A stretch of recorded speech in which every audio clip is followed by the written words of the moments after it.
had. Shannon, were you surprised to hear this? Yes, and it's very disappointing, Skip. I'm disappointed that Carolina handled it this way. Skip, there's nothing wrong with the team moving on. That's well within their right. You're bringing in a new head coach. You want to go in a different direction. Basically, the new ownership, Skip, if I'm not mistaken, I think Tepper was the guy that took over. Yep. So, Skip, you know, you want to start spring cleaning. You want to go top to bottom. We're cleaning on, we're moving on. New head coach, new quarterback, Skip, that's well within their right. But I believe Cam Newton deserves better than that, Skip. As the face of your franchise for 9 years, he deserved to be an in-person call. Skip, if you remember, Tom Brady had a meeting with Coach Belichick. Tom Brady had a meeting with Mr. Kraft. You owe him that, Skip. When the Ravens released me after the 2001 season, Ozzie called me. He said, boy, what you going to do? I said, well, you tell me what you think I should do, Ozzie. He said, boy, you led the league in catches for tight ends. You can still play. I said, well, I'm going to play then. He said, now, you know we drafted Todd last year, and we want Todd to play. So we're going to release you. Go look around, boy. Somebody wants you. Somebody wants your talent. But if you don't find anything, come back. But just know Todd is going to be our starter. Skip, no problem. You mean to tell me they couldn't do that for Cam? You mean to tell me you can't be Marty Herney, you drafted this man. You mean to tell me you cannot pick up the phone and call says, Cam, we're going to move in a different direction. We appreciate everything you gave the city. We appreciate everything you gave the organization for 9 years. We really appreciate your service, but we're moving on at this time. We wish you all the best.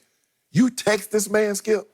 But that's cold. That's how you know that it was over. Skip, you know how sometimes, you know, when somebody call, I ain't gonna say it was guy or gal, but they pick up the phone and call you. Don't you ever call me again. What they were telling you, Skip, they really want you to call them again, don't they? Yeah. Nah, I ain't gonna do that. No, I ain't gonna do it. So Carolina basically told Cam, we really, really done. With everything about you, with you, this is over. Because they didn't even have the decency. Skip, I ain't gonna forget courtesy. They didn't have the decency to pick up the man and call a man that gave them 9 years of great service. He was the face of the franchise, no matter what you think. Was he flamboyant? Did he celebrate too much? No matter what, Cam gave them everything he had. He did. And in the end, it might have been the reason why he's not there, because as you said, he died for their cause. He did. Without trying to spare himself. So yes, this is awful. This is an awful look for Carolina. No matter how you slice it, you can move on, but Skip, you owed him more than that. I agree. Again, just to be fair, he said they did call him after the fact. Yes. The deed was done. Yes. And then they called him. I assume the owner and the GM called him.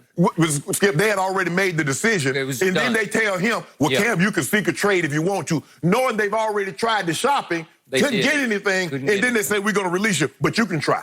Okay, so I do agree with you. They'd done him wrong. They'd done him dirty. Because even worse than just a text message was the fact they waited until March 24th to release him. Yes! Remember, free agency opened on the 16th, and then 18th you could officially go. Right. Well, give him a shot. Right. And again, would that have changed his life? I have no idea. What if he had been available at the start of free agency as opposed to 7, 8 days into free agency? Because all the quote-unquote bombs were dropping everywhere. People were already securing their quarterback, or at least their quarterback plan, before he hit the market. If you're in a relationship, I don't mind you moving on. Just don't lead me on. Yeah. Don't make me think one thing while you've already gone out and started something with someone else. You knew you was moving on with Teddy Bridgewater. You knew I wasn't going to be your quarterback. So why keep me there? You had to know that ahead of March 16th. Thank you. You had to make that plan. Right. Because guess what you had done, Skip? You had already signed the quarterback. The coordinator that was Teddy, that was in New Orleans. Obviously he was offensive coordinator at LSU, but he had Joe Brady. Joe. So he had a layover in New Orleans. So that was a perfect situation. Yep.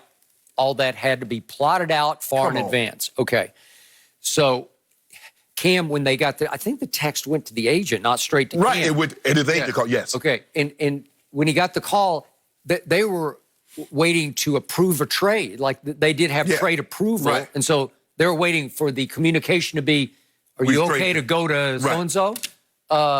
What? We're released? So he got blindsided by that. Right. And I get that. And to your point, he took them to a Super Bowl, and you can't take that away. Right. He was the face of that franchise for not for 5 years, for 9 years. Yep. It's a long time. Right. And a lot of good to great things happened. Right. And listen, when it comes to, if we can use that, it's now a cliche, but that whole idea of balling out, nobody can ball out more than that guy can. Yes. When it was time to play at the highest level, Yes. he literally imposed his physical will on defenses. I've never seen anything quite like it. Right.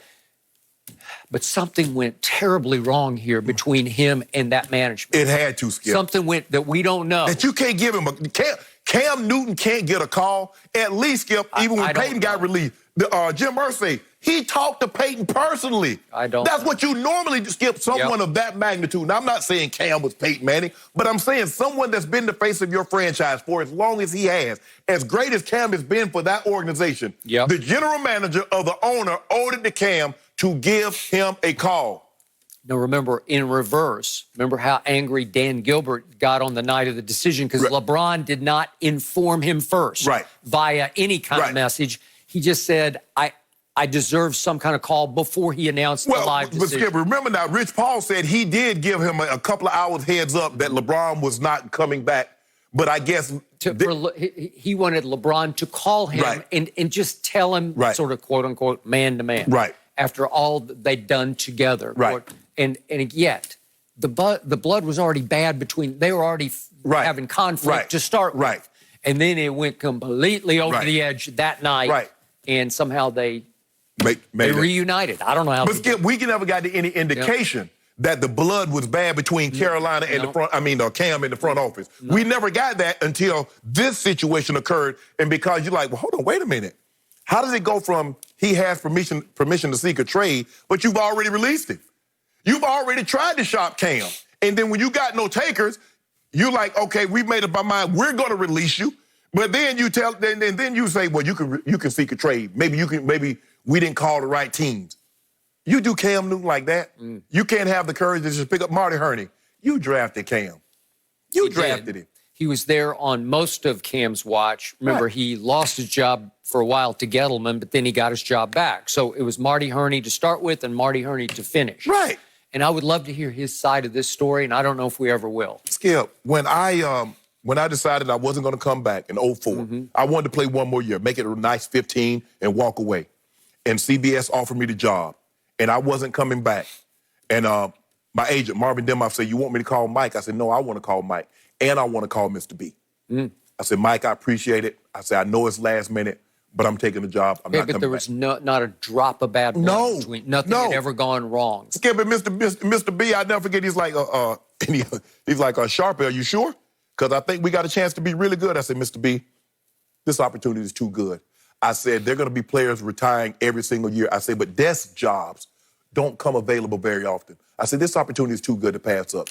He wished me the best, Skip. But you give someone that courtesy, Skip. I mean, you can't give, that's Cam. He's, like you said, he's a former MVP. He's a former Rookie of the Year. And you can't give him the courtesy and say, Cam, we're moving in a different direction. We appreciate everything you've done. All right, so here's my takeaway point. And this is my 2 cents from a distance. If I'm Cam Newton, I don't want to come across as I'm crying about this because it's done over. It's done. Nothing's ever going to change. You need to use this as fuel now. And he is. I'm pretty sure he's talking about it publicly, not to whine or cry about it, but to say, okay, watch this. Watch what I'll do now, because it's time for him to, what's the old expression? Don't get mad, get even. Okay, go get even. Go show. You can still ball out at age 31. Get them in the playoffs. Go impose your physical will on the Patriots. Go impose your will on that job, because it's not your job yet. You're going to have to win it. I don't know. I think it's kind of a 50-50-50 fight with Stid, Jared Stidham, and Brian Hoyer. I think you're going to have to go in there a little behind schedule, because they're going to know the playbook way better than you'll be able to once camp starts.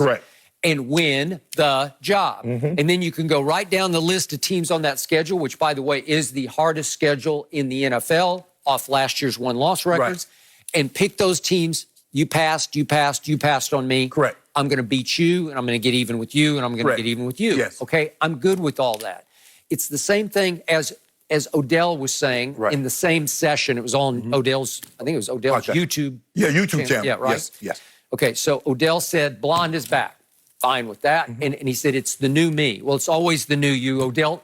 I just want to see you play. Right. But his point was, I'm tired of playing your game, and I don't know who's. I guess it's the media's game or your followers' game on the negativity you get on social media. Right.